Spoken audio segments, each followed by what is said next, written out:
जैसे संभक्तों, आज है माता का दूसरा दिन और माँ ब्रह्मचारिणी की पूजा और कथा का आज हम स्मरण करेंगे। बोलिए मैया रानी की जय, शेरा वाली माता तेरी सदा ही जय। गुप्त नवरात्रि में दूसरे दिन माँ ब्रह्मचारिणी की पूजा की जाती है। माँ ब्रह्मचारिणी, इनको ज्ञान, तपस्या और वैराग्य की देवी माना जाता है। कठोर साधना और ब्रह्म में लीन रहने के कारण भी इनको ब्रह्मचारिणी कहा गया है। विद्यार्थियों के लिए और तपस्वियों के लिए इनकी पूजा बहुत ही शुभ फलदायी मानी गई है। जिनका स्वाधिष्ठान चक्र कमजोर हो, उनके लिए भी मां ब्रह्मचारिणी की उपासना अत्यंत अनुकूल होती है। आपकी कोई विशेष मनोकामना है तो उसकी सिद्धि के लिए आप माता की कथा का स्मरण कर सकते हैं, माता की पूजा पाठ कर सकते हैं। वैसे तो जो गुप्त नवरात्रि हैं वो हम गृहस्थी लोग नहीं करते हैं, लेकिन आपकी अगर कोई विशेष मनोकामना हो तो उस दिनों में आप माता की विशेष कृपा पाने के लिए, मनोरथ पूर्ण करने के लिए आप उनकी आराधना मन ही मन कर सकते हैं, कथा का भी स्मरण कर सकते हैं। इससे हमारे जीवन में सफलता की प्राप्ति होती है। अगर हम शास्त्र के अनुसार देखें तो मां ब्रह्मचारिणी की उपासना के समय पीले अथवा सफेद वस्त्र धारण करने चाहिए। मां को सफेद वस्तुओं को प्रसाद लगाना चाहिए, जैसे मिश्री, शक्कर या पंचामृत। ज्ञान और वैराग्य का कोई भी मंत्र जपा जा सकता है। वैसे मां ब्रह्मचारिणी के लिए ओम ऐम नमः का जाप कर सकते हैं। जलीय आहार और फलाहार पर विशेष आप व्रत भी कर सकते हैं। अब हम कथा का स्मरण करेंगे। पूर्व जन्म में इस देवी ने हिमालय के घर पुत्री रूप में जन्म लिया था और नारद जी के उपदेश से भगवान शंकर को पति रूप में प्राप्त करने के लिए घोर तपस्या की थी। इस कठिन तपस्या के कारण इन्हें तपश्चारिणी अर्थात ब्रह्मचारिणी नाम से जाना गया है। 1000 पर्व वर्ष तक इन्होंने केवल फल फूल खाकर बिताए और 100 वर्ष तक केवल जमीन पर रहकर साग पर निर्वाह किया। कुछ दिनों तक कठिन उपवास रखना चाहिए और खुले आकाश के नीचे वर्षा और धूप में घोर कष्ट सहने की इन्होंने कृपा की थी। 3000 वर्षों तक टूटे हुए बिल्व पत्र खाए थे और भगवान शंकर की आराधना दिन रात करती रही। इसके बाद तो उन्होंने सूखे बिल्व पत्र खाना भी छोड़ दिए थे। कई हजार वर्ष तक निर्जल और निराहार रहकर तपस्या करती रही। पत्तों को खाना छोड़ देने के कारण ही इनका नाम अपर्णा रखा गया। अपर्णा नाम इस तरह से पड़ गया था, कठिन तपस्या के कारण देवी का शरीर एकदम क्षीण हो गया था, कमजोर हो गया था। देवता, ऋषि, सिद्धिगण, मुनि सभी ने ब्रह्मचारिणी की तपस्या को अभूतपूर्व पुण्य कृत्य बताया, सराहना की और कहा कि हे देवी, आज तक किसी ने इस प्रकार की कठोर तपस्या नहीं की है। यह आपसे ही संभव थी। आपकी मनोकामना परिपूर्ण होगी और भगवान चंद्रमौली शिव जी तुम्हें पति रूप में प्राप्त होंगे। अब तपस्या छोड़कर घर लौट आओ, जल्दी आपके पिता आपको लेने आ रहे हैं। माँ की कथा का सार यह है कि जीवन में कठिन संघर्ष में भी मन विचलित नहीं होना चाहिए। माँ ब्रह्मचारिणी देवी की कृपा से सर्व सिद्धि प्राप्त होती है। बोलिए मैया रानी की जय, शेरा वाली माता तेरी सदा ही जय। गुप्त नवरात्रि में दूसरे दिन तारा देवी की कथा को अवश्य हमें सुनना चाहिए। जब हम कथा का स्मरण करते हैं तो हमें वही पुण्य मिल जाता है जो हम नवरात्रा में व्रत करके रखते हैं, उनकी हमें उतना ही हमें फल मिल जाता है और मनोकामना पूरी होती है। तारा देवी की कथा को हमें अवश्य सुनना चाहिए। आज गुप्त नवरात्रि का दूसरा दिन है। गुप्त नवरात्रि के दूसरे दिन माँ काली के स्वरूप महाविद्या तारा देवी की पूजा अर्चना की जाती है। तारा देवी को शमशान की देवी कहा जाता है। पौराणिक कथाओं के अनुसार जब समुद्र मंथन के समय भगवान शिव ने विषपान किया था, जिससे उनके शरीर में काफी जलन और कई तकलीफें हो रही थी। ऐसे में माँ काली के दूसरे स्वरूप तारा देवी ने भगवान शंकर को स्तनपान कराया, तब जाकर के विष की जलन शांत हुई।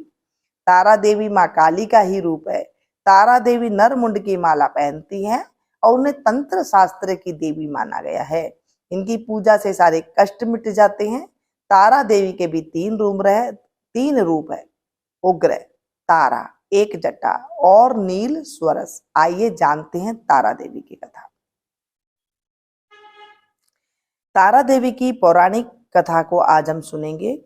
पौराणिक मान्यताओं के अनुसार देवी तारा की उत्पत्ति मेरु पर्वत के पश्चिम भाग में चोलना नदी के तट पर हुई थी। हैग्रीव नाम के दैत्य के वध हेतु देवी महाकाली ने ही नील वर्ण धारण किया था। सर्वप्रथम स्वर्गलोक के रत्नदीप में वैदिक कल्पोक्त तथ्यों तथा वाक्यों के देवी काली के मुख से सुनकर शिवजी ने अपनी पत्नी पर बहुत प्रसन्न हुए थे। शिवजी ने महाकाली से पूछा कि आदि काल में अपने भयंकर मुख वाले रावण का विनाश किया, तब आश्चर्य से युक्त आपका वह स्वरूप तारा नाम से विख्यात हुआ था। उस समय समस्त देवताओं ने आपकी स्तुति की थी तथा आप अपने हाथों में खड़ग, नरमुंड, वार तथा अभय मुद्रा धारण की हुई थी। मुख में चंचल जीवा बाहर कर आप भयंकर रूप वाली प्रतीत हो रही थी। आपका वह विकराल रूप देख सभी देवता भय से आतुर हो कांप रहे थे। आपके विकराल भयंकर रुद्र रूप को देखकर उन्हें शांत करने के निमित्त ब्रह्मा जी आपके पास गए थे। समस्त देवताओं को ब्रह्मा जी के साथ देखकर देवी लज्जित हो आप खड़ग से लज्जा निवारण की चेष्टा करने लगी।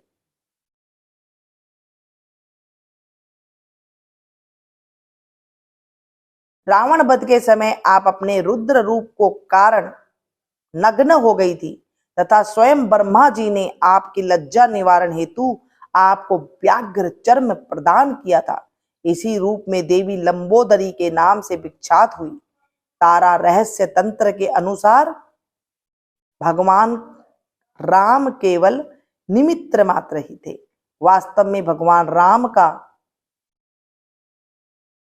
विघ्न भी ध्वंसक शक्ति देवी तारा ही थी, जिन्होंने लंकापति रावण का वध किया था। बोलो तारा देवी की जय। जय जय दुर्गे, जय माँ दुर्गे, जय जय दुर्गे, जय माँ दुर्गे, जय जय दुर्गे, जय माँ दुर्गे, जय जय दुर्गे, जय माँ दुर्गे। इस तरह से मन में जाप करते रहिए। 9 दिन तक गुप्त नवरात्रि के दिनों में कभी भी चुगली नहीं करनी चाहिए हमें, ना ही कोई अपवित्र वस्तुओं को, अपवित्र इंसान को हमें स्पर्श करना चाहिए। जब मनोकामना सिद्धि करनी होती है तो चुप रह के भी कर सकती हैं, मौन रह के भी कर सकती हैं। आप इन दिनों में मौन ज्यादा से ज्यादा रहे, कम से कम बोलना चाहिए। गुप्त नवरात्रि में जब मनोकामना सिद्धि की जाती है तो आम घरों में तो ये बातें नहीं पता होती है, लेकिन जो हमारे ऋषिगण हैं, जो बड़े बड़े साधना करने वाले हैं, उनके लिए नवरात्रि माने गई हैं, वो इनको रखते हैं। और जैसे हम चैत्र और अश्विनी मास के रखते हैं ना, ऐसे वो इनको रखते हैं और उसके बाद इनकी पूजा करते हैं। हम गृहस्थी लोग तो सिर्फ इनकी कृपा पाने के लिए उनकी पूजा पाठ कर सकते हैं। वैसे किसी की देख सुन करके आपको ऐसे माता की फोटो को अलग से रखना या अलग से करना, ऐसे नहीं करना चाहिए। अगर आपके यहाँ होता हो तो करे, नहीं होता हो तो अलग से किसी की देख के नहीं करना चाहिए। देखिए, जो हमारे घर के बड़े बुजुर्ग हमें करके छोड़ गए हैं, हमें उसी राह पे ही चलना चाहिए। जो हमारे शास्त्र कहते हैं हमें उसी अनुसार चलना चाहिए। किसी की देख के सुन के ऐसे नहीं कि हमने गुप्त नवरात्रे ही जो है कलश स्थापना करके रखना शुरू कर दिया, क्योंकि ये हमारे शास्त्रों में उन लोगों के लिए है जो किसी चीज की सिद्धि के लिए, मनोकामना के लिए, या फिर जो बड़े बड़े गुरु हैं उनके लिए होती है। ये आम जनों के लिए नहीं होती है। फिर भी हम अगर करना चाहें तो थोड़ी बहुत पूजा कर सकते हैं। ज्यादा 9 दिन तक व्रत रखना या ज्यादा ऐसे रखना, ऐसे गृहस्थी लोग नहीं करते हैं। बाकी आपके घरों में अगर करते हो तो आप बेहिचक कर सकते हैं। नवरात्रा में जैसे हम आम दिन रहते हैं वैसे ही आप रख सकते हैं, लेकिन आपको अगर व्रत करना है तो आप जैसे व्रत करते हैं वैसे आप कर लीजिएगा। जैसे हम लोग और व्रत करते हैं तो वो आपकी मर्जी है। आज की जानकारी इतनी थी, मिलती हूँ फिर से एक नई वीडियो में जानकारी के साथ। और अगर ये गुप्त नवरात्रा में आप कपड़े पहनते हैं तो लाल, पीले और हल्के हरे रंग के कपड़े आप धारण कर सकते हैं, ये शुभ माने गए हैं।